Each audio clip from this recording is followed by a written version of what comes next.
আসসালামু আলাইকুম। আমি জাহানাবিলা নাবিলা সাতক্ষীরা থেকে বলছি। আজকাল পত্রিকার পাতা উল্টালেই বা সামাজিক যোগাযোগ মাধ্যমে একটু চোখ বোলালেই দেখা যায় শিশু নিখোঁজ এবং অপহরণের নানা লোমহর্ষক ঘটনা, যেটি আসলে খুবই হতাশাজনক।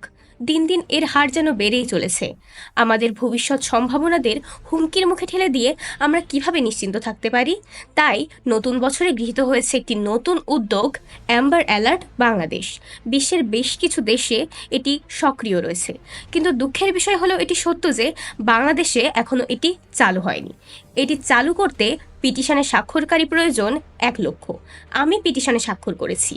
আমি আপনাদের আহ্বান জানাবো, আপনারা পিটিশনে স্বাক্ষর করুন এবং আপনাদের আত্মীয় স্বজন, বন্ধুবান্ধব, পরিচিতজনদের পিটিশনে স্বাক্ষর করতে অনুপ্রাণিত করুন। আমরা পিটিশনে স্বাক্ষর করব শিশু পাচার এবং অপহরণ রোধ করে একটি সম্ভাবনাময় আগামীর বাংলাদেশ করব। Raise voice against child harassment.